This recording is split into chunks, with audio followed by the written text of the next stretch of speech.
Hi, are you new to Pastel and getting frustrated with some of the basics? Well, today we're going to be looking at how to create a tree, and we're going to be able to use blending and a couple of layering techniques with expressive mark making to create fun and stress-free trees. We'll be using the Rembrandt dark colors paper that's 100% cotton, 75 pound. We'll be using the Art Creations 24 color set. So join us as we explore how to create trees.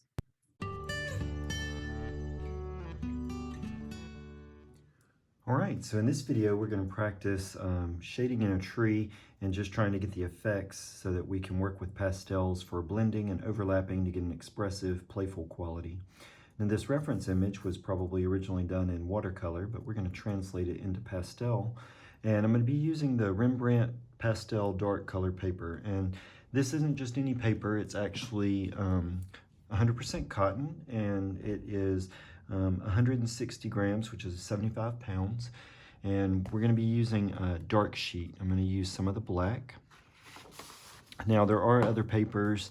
The Art Creations pastel paper is good. It's got some lighter colors, but for this project I want to use a little bit darker value, so I'm going to be moving forward with a little bit of a start out, having the dark color already laid down.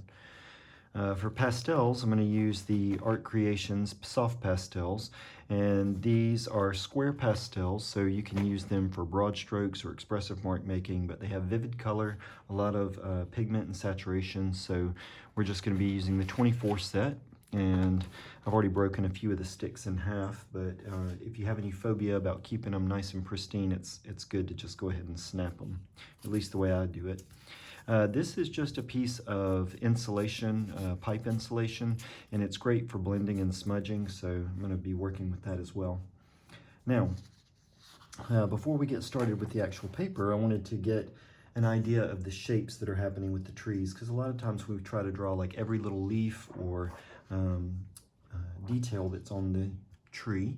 I'm taking a piece of acetate or just a transparency and placing it over, and I'm going to use a dry erase marker just to use some demarcation of the actual shapes.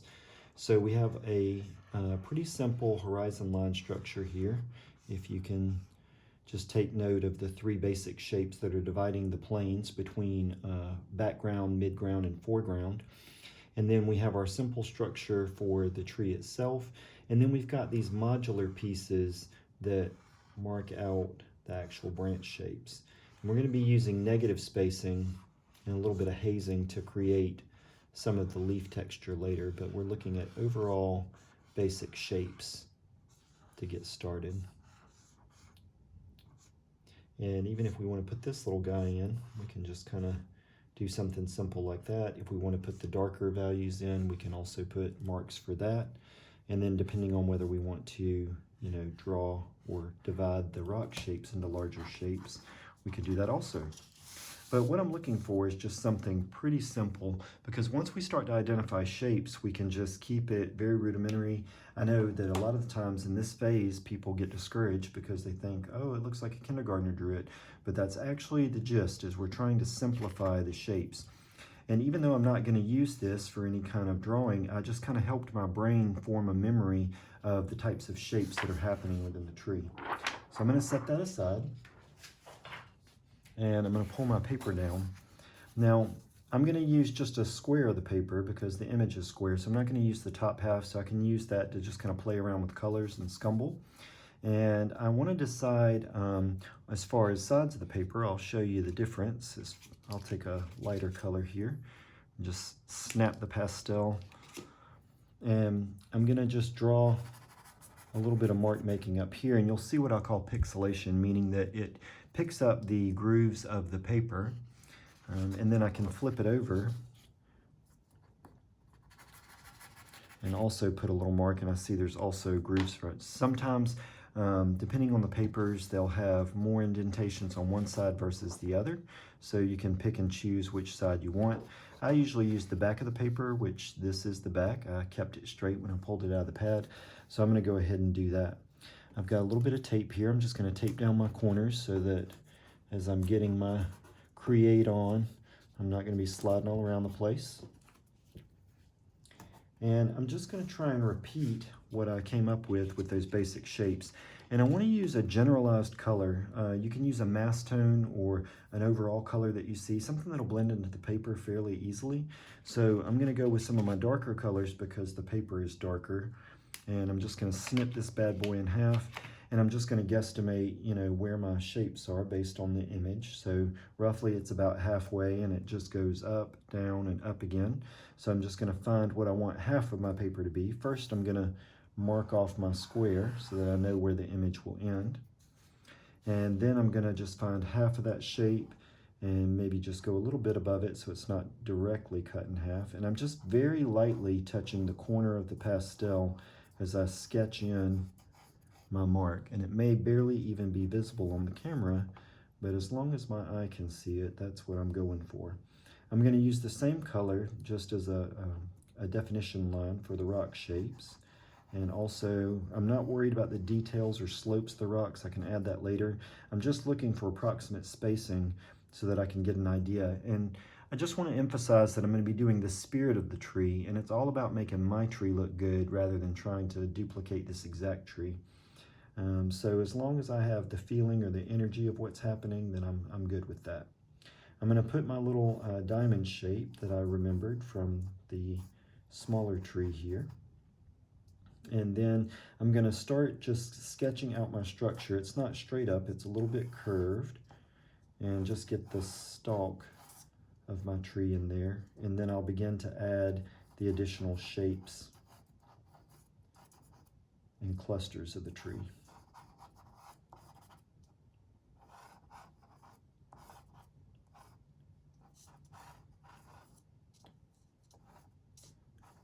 Another diamond shape up here.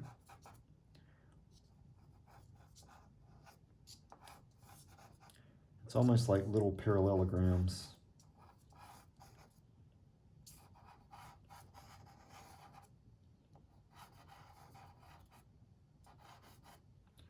Okay, and now that I've got that positioned in, then I can make any adjustments. So there's no fear or judgment against my initial drawing. I'm just trying to get some kind of structure down so I can check out my spacing. It's a little bit tighter composition. I could spread stuff out as I go to lay in, and I'll certainly deal with that. But now I want to kind of create a mass tone for each section. So I'm going to look in my palette of colors here and try and pick something that's similar to this. And again, it's all about mass tones, so I just want to pick the closest color.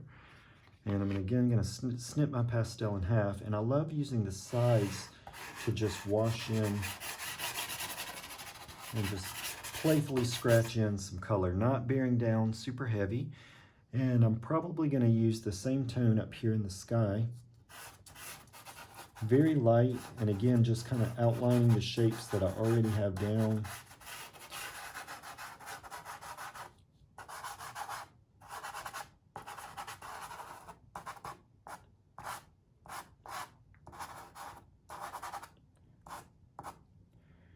And I'm not worried about the little in-betweens. I am going to double check to make sure that I have my horizon line in there.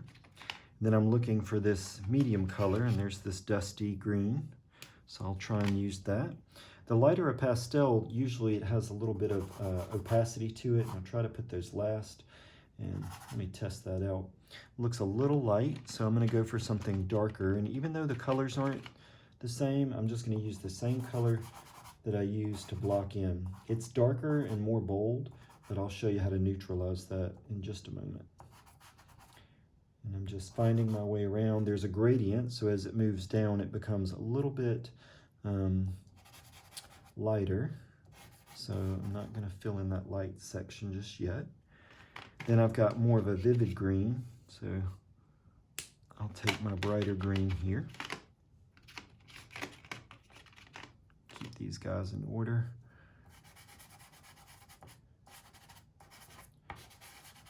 And again, I'm just looking for those shapes and tones so that I can see what's going on, so I can use discernment as I work through the piece to make corrections. And then I've got this little bit of light value. Now I don't want to use white just yet, so I'm going to go with something a little bit lighter. I'll take a little bit of this light blue. and just want to define around my tree with something light. Now, why did I use light blue? Because I want the ability to actually adjust the light as I move in. And so I'm just using the next lightest value. I could have also used a yellow, but I'm just keeping it cool because the colors down below were cool.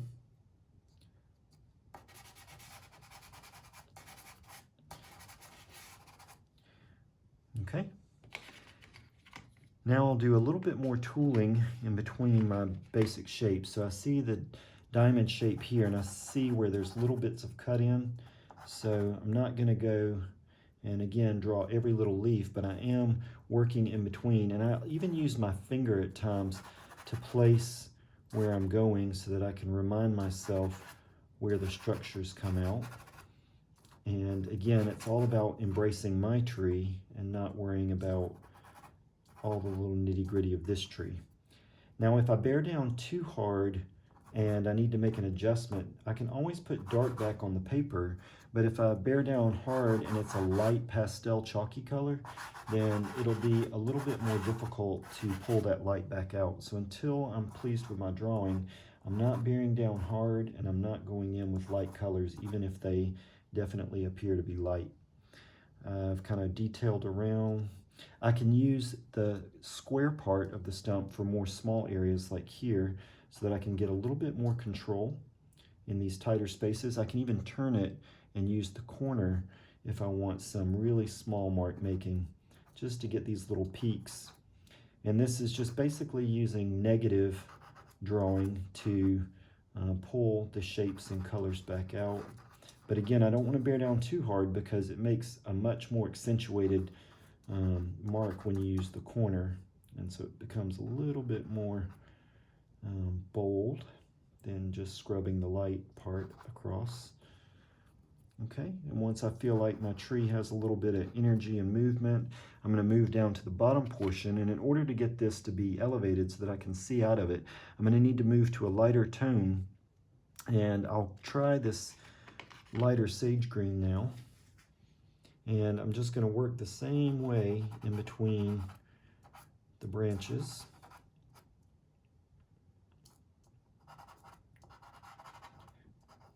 And we're doing also what I call sky holes, although some of it's not sky, it's just background, but the illumination that's coming out, I'll put little marks to help bring that out. But essentially we're doing the same thing where we are trying to just give our tree some definition and some movement just by placing little sprigs of color. Then to level it out, I'll just dust this color across, even though I've got that dark base tone.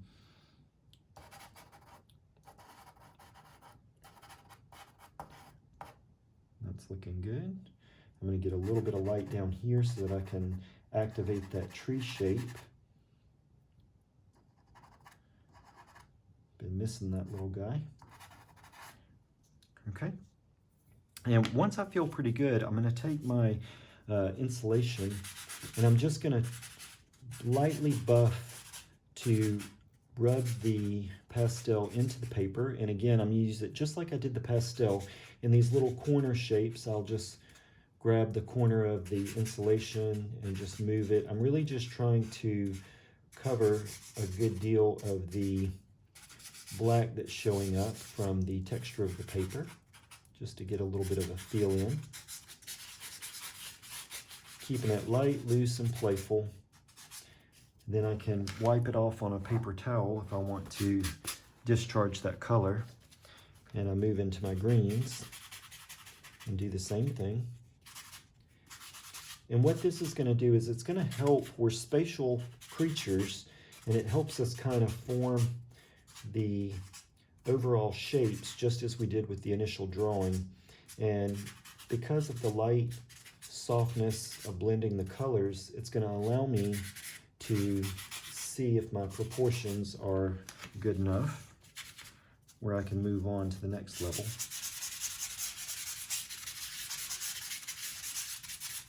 Okay, and I'm feeling pretty good about that. I've got a nice general block in.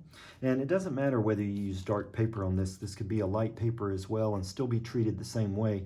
You just want to consider values that you can see barely, but not too stark of a difference. Because again, when you go to buff, you'll have all of these colors that perhaps you're not ready for. So now I'm going to go and I'm going to look at my shapes and I'm going to try and break them up into smaller shapes. So for example, I've got these rocks going on here, and what I'm noticing is a cool color.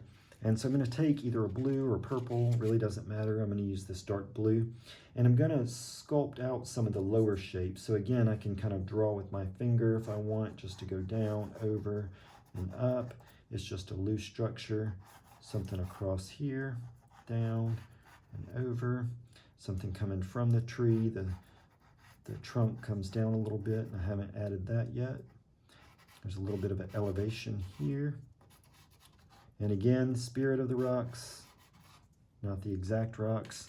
I could even chase that with a purple if I wanted to add a little bit of warm, because there's some red in this purple. So I'm just adding a warm that wasn't there with just the blue. And again, take my insulation. The cool thing about blending colors with pastel is even though the color may seem more stark or intense than what you're looking for, you're actually building layers with the color.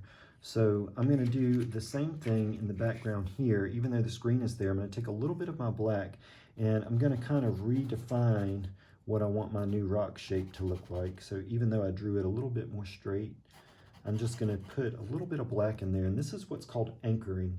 Anchoring is when you put the dark into the shrubbery or anything that's weighted on the ground, and it gives it a value that kind of anchors it or positions it. So you see now that the tree feels a little bit more anchored within.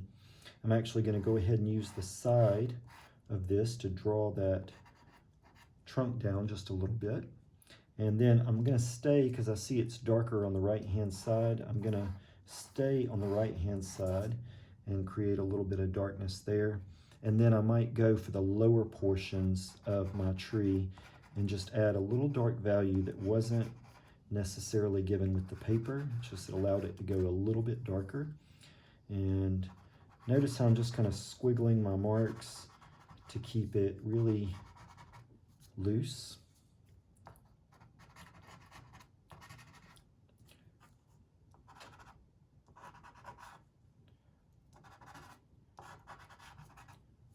Okay, just to give myself a little grounding, I'm going to put the trunk of this guy in there.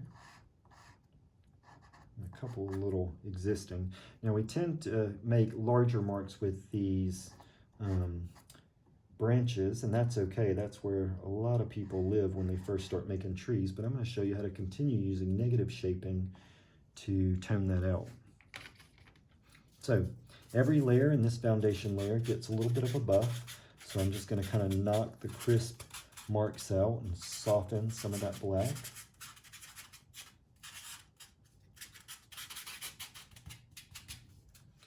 Okay. And then typically I want to resolve from back to front. So I'm going to start with my background and I'm going to work my way forward. And I see a lot of warms. Again, I'm just picking the closest value tones that I have here. I see a little bit of blue. But I'm going to take this soft orange first, and I'm just going to lightly put some marks. And I'm noticing that's a little bit on the yellow side, so I'm going to take a little bit of a warm, and maybe I'll use this guy. And I'm very lightly, because I see that there's not a lot of color, or a lot of this color in the background, so I'm just very lightly scumbling it in. Scumbling is just when I just kind of, hit it here and there. Then I'm going to take my handy dandy insulation and buff it in.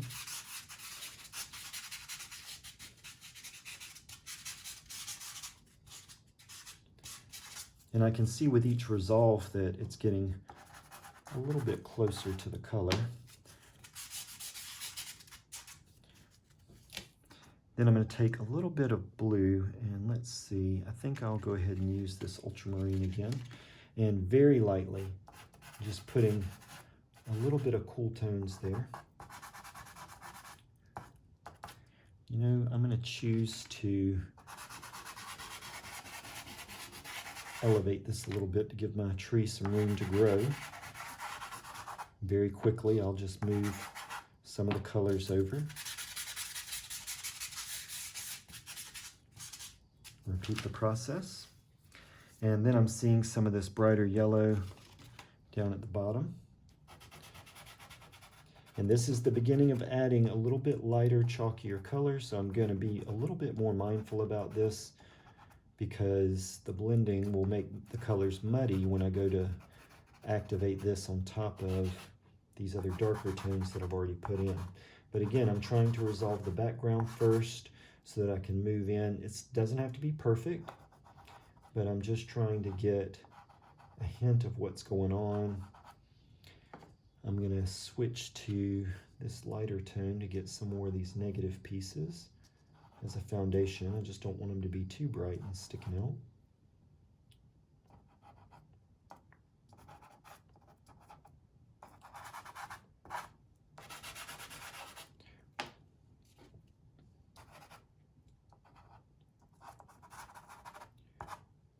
And maybe a little of this dusty pink. Let's see what this looks like.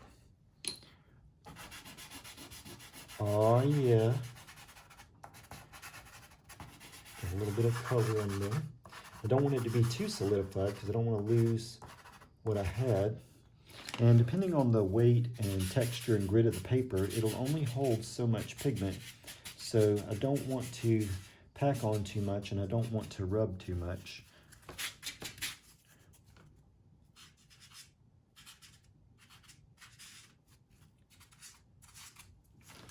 Okay, that's feeling good to me. And then I'm going to move down and give this layer another treatment.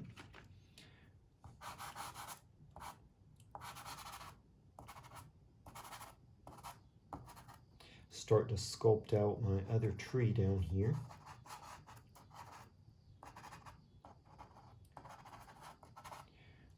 I'm seeing a little bit of a light yellow.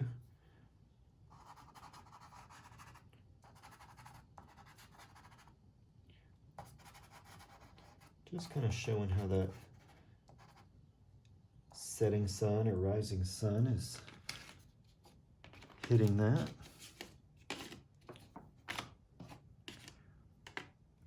All right, and then I'm going to move down here to the lower rocks and I'm going to look for the same type of coloration. I see a little bit of warmth here. And a little bit of warmth on top of these rocks. It gets definitely lighter and cooler as it moves down. And take a little bit of my brown here.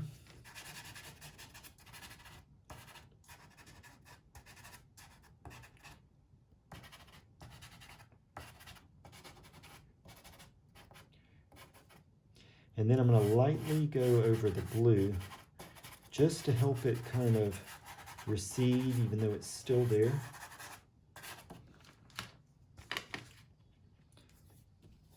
And a little bit more here on the tree itself, just in sections because I can see that the brown's not visible all the way up the tree.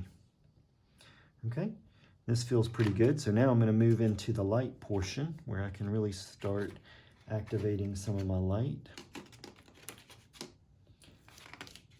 And I'll begin that by getting some of these negative spaces.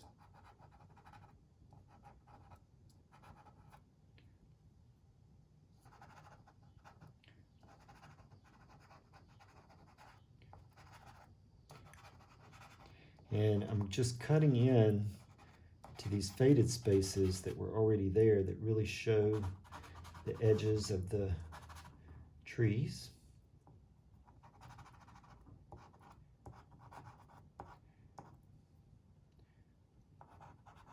And this is where my expressive mark making will come out a little bit more. And then I can just take the edge of the pastel and just kind of create some movement here.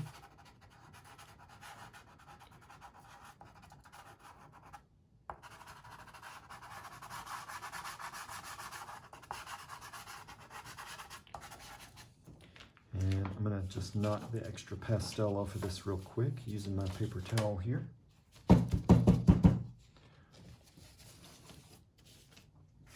Move in for my lighter pink.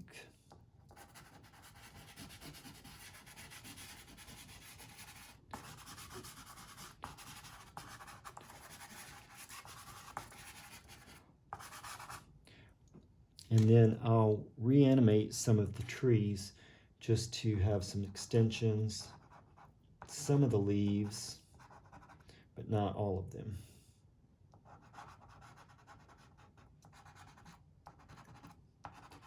I'm looking for my darkest clusters. I see I missed a whole limb or readjusted it, but this is my tree. The dark's on the top there, the dark's on the bottom here. Letting the corner of the pastel really do the expression and the mark making.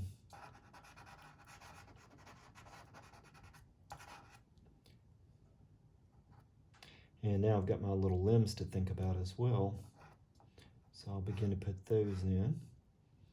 We get so scared of those thick lines, right?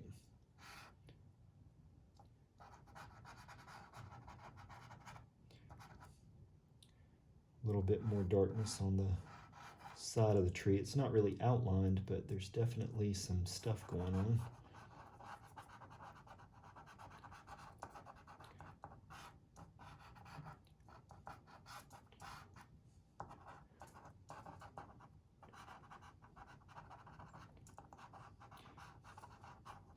And it's very important that this dark goes on at the top because we've already laid all that beautiful color. We don't really want to go back in unless we have to with the negative spacing of it.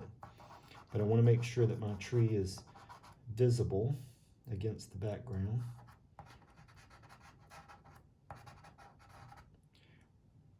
A little bit more anchoring here just to bring some of that back.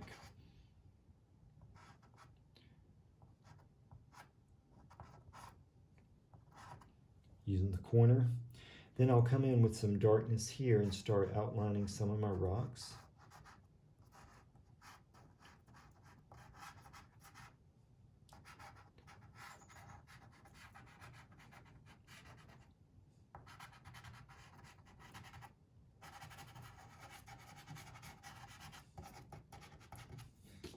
Soften that down just a little bit. Just hitting it very lightly. Knocking the value out of it. Then I'll go in for my lighter colors starting at the bottom.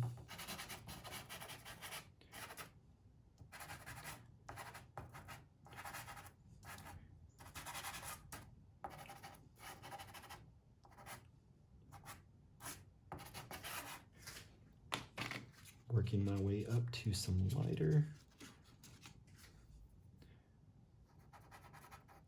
I'm just barely touching with this white. I don't want to get trigger happy with the white. Just want to put a couple of little highlights down.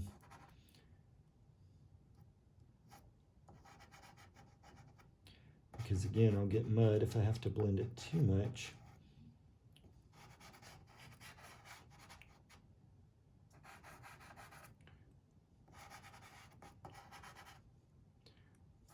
And then I'm lightly going to dust it just to create some more light, just kissing the top of that. Maybe bring out a little bit of a value darker here.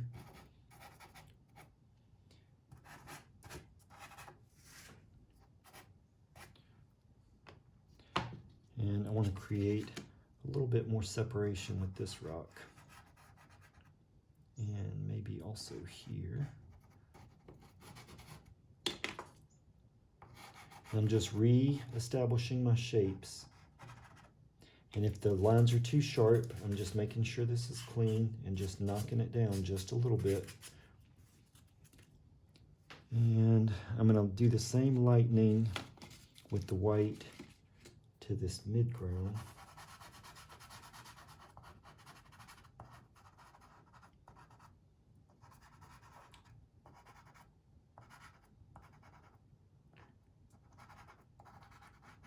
Really using the square portion to pull out.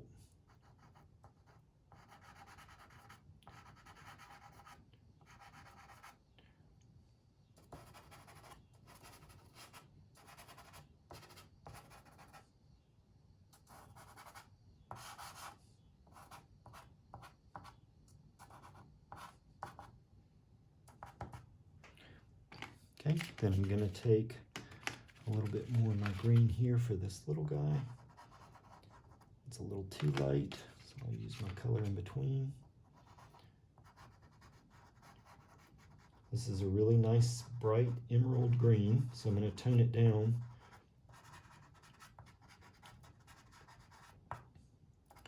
And I'm going to do that by adding a little bit of ochre. And then topping it with a little green. Whenever you're blending pastels, you want to top it with the color that you want it to be. I might have to add a little bit of a warm color to that as well to get it to turn into more of an olive. And see, the top layer is looking a little red right now, but then I just top it back with my green again. Because the tree is green, but it's got all these other colors in it as well. Then a lot more brightness here.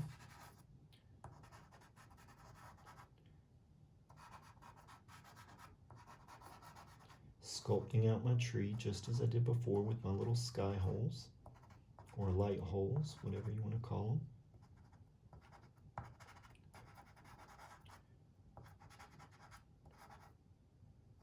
Softening down my white highlights on the rocks.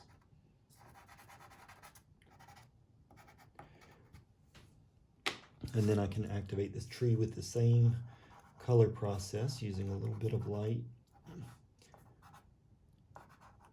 I'm not going to do much. I just want to have little sprigs of green, but I know that I'm going to have to tone these down.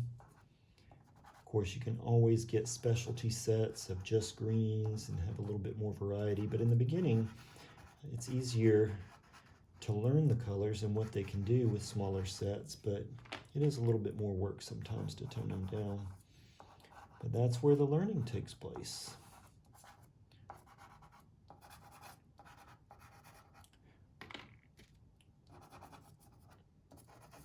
Being very light with this ochre because I don't want it to blend into the background.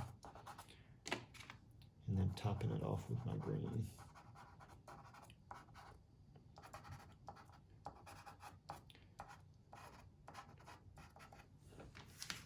Right, and then I just want to look for any final touches. Now with white, I'll do the same thing where I wipe it on my paper towel to clean it off. And I'll just really go in because this was dark paper, and I can punch where I want the light focus to be. Just really bearing down a little bit harder now.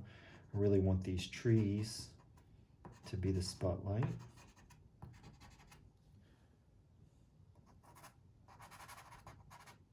I'll take my yellow for that.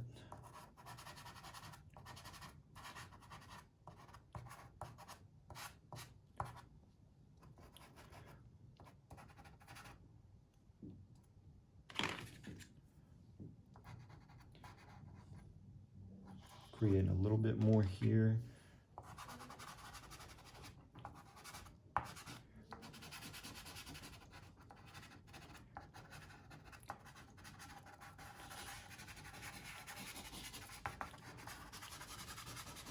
don't want any solid colors, so I'm just going to allow that to be playful.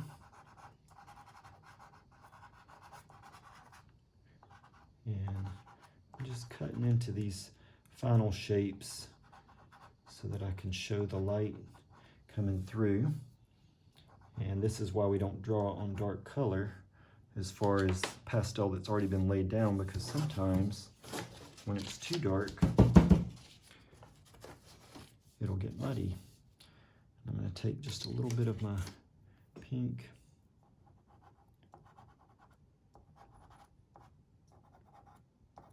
And just like I did with the tree, I'll have to augment the color a little bit. And I can add some more sprigs with my black.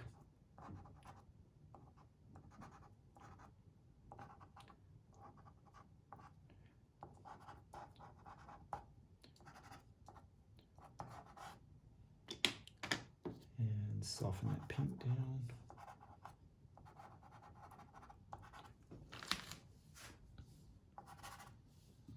And I'm going to reshape my mountain here. I lost a little bit of it.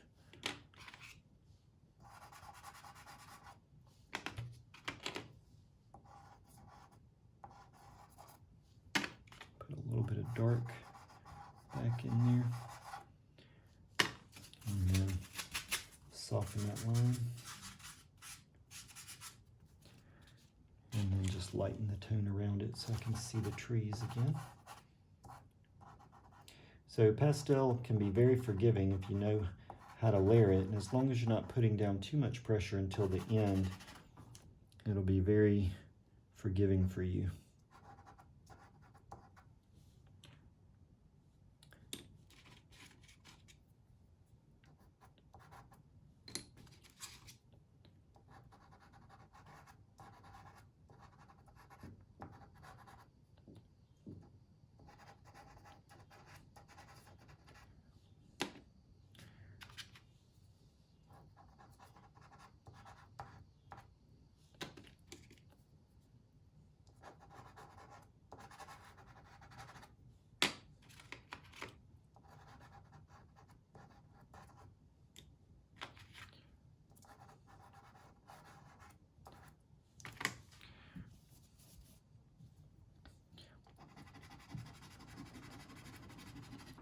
Letting some of my marks show now as I move toward the end.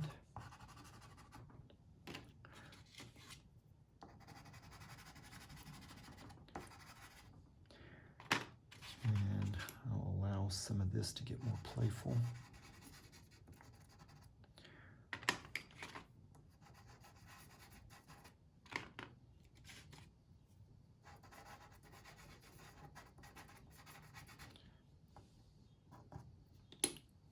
And then just a little bit more definition on this tree here. Using the black, but barely touching down. Just kind of squiggling in there so I can see.